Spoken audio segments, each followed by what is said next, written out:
اللہ بہجت فرماتے ہیں کہ امام حسین پر گریا، امام حسین پر گریا مستحبات میں سب سے افضل ہے۔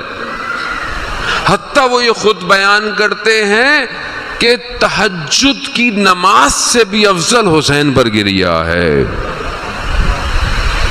وہ کتنے قیمتی ہیں آپ، مگر میں اپنی اہمیت کو کتنا سمجھتا ہوں اور میں کرتا کیا ہوں اور مجھے کرنا کیا ہے۔ جانے مطلب آپ کو پلانر ہونا چاہیے، آپ کو پلاننگ کرنی چاہیے، چاہے آپ کام کرتے ہیں، چاہے آپ پڑھتے ہیں، چاہے آپ بزنس کرتے ہیں، چاہے آپ جاب کرتے ہیں، کچھ بھی کریں، آپ کا گراف یوں یا یوں نہیں ہونا چاہیے، آپ کا گراف یہ ہونا چاہیے، یہ اوپر۔ آپ پہلے کیا تھے، اب آپ کیا ہیں۔ پہلے آپ کی نگاہ کیا تھی، اب آپ کی نگاہ سوسائٹی میں، کمیونٹی میں کیا ہے۔ یہ صلاحیت ہے آپ کے اندر، کیوں دبایا ہوا ہے اس کو؟ کیوں نہیں میں علی اکبر علیہ السلام کی نگاہ سے دنیا کو دیکھتا؟ پھر کیا فائدہ؟ میں کئی سال سے حضرت علی اکبر پر گریہ کر رہا ہوں، کیوں نہیں میرا رول ماڈل علی اکبر؟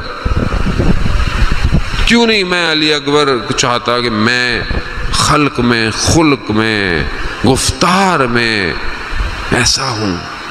کیوں نہیں آج کے والد محترم ہمارے بزرگ تہجد کی نمازوں میں اولاد مانگتے جیسے امام حسین نے مانگی علی اکبر؟ کیوں نہیں مانگتے؟ کیوں نہیں کہتے کہ پروردگار مجھے بھی ایسی اولاد عطا کر کہ جو علی اکبر کے راستے پر چلے اور وقت کے امام پر قربان ہو جائے؟ یہ ہے نا جب علی اکبر، یعنی کیا ہے علی اکبر کے بارے میں؟ کس چیز کو سننا ہے علی اکبر کے بارے میں؟ یہ اپنے اندر وجود پیدا کروں عزیزان محترم۔ بس میں آپ کو، مجھے بہت اللہ تعالیٰ آپ کو اس کا اجر دے کہ آپ جس مشکل سے مجھے میری مجلس کو سنتے ہیں، واقعاً یہ خود توفیق الہی ہے، لیکن اصل ہدف وقت کے امام کو پہنچنا ہے۔ اگر امام راضی ہے، سب راضی ہیں۔ آیت اللہ عظمہ بہجت کا مشہور واقعہ ہے، کئی لوگوں نے بھی کوٹ کیا، میں نے بھی کئی دفعہ پڑھا ہے۔ جوان کا واقعہ، جوان یونیورسٹی میں پڑھتا ہے، غلط کام کرتا ہے، نشے کرتا ہے، سب۔ ایک دن یونیورسٹی جمکران مسجد گئی اور آیت اللہ بہجت کے سامنے پہنچے، سب بات کر رہے ہیں، آیت اللہ سب کو دیکھ رہے ہیں، آیت اللہ بہجت اس کی طرف دیکھا ہی نہیں انہوں نے۔ ولی کا دیکھنا اور نہ دیکھنا دل کو توڑ دیتا ہے۔ ولی اسے کہتے ہیں عزیزان محترم، ولی خدا ہے، ولی ہے۔ کیوں؟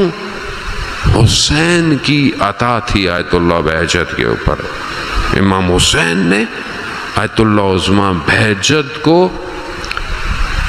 27 تحفے دیے تھے، جس کا صرف 2 کا ذکر آیت اللہ کوچانی نے کیا، باقیوں کا نہیں بتایا۔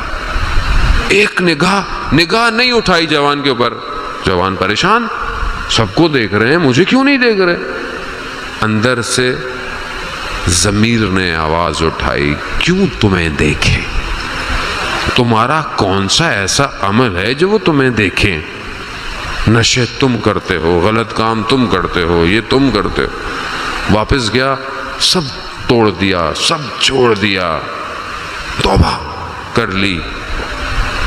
پھر اگلے ہفتے پھر آیت اللہ بہجت کے سامنے، سر اب خود نہیں دیکھ رہا، اب سر جھکا کے کھڑا ہے۔ اب برابر والے نے اشارہ کیا، دیکھو آغا کچھ کہنا چاہ رہے ہیں تم سے۔ کیا کہا؟ کہا تم نے پورا ہفتہ امام زمانہ کے دل کو خوش کیا ہے۔ اللہم صلی علی محمد وآلہ۔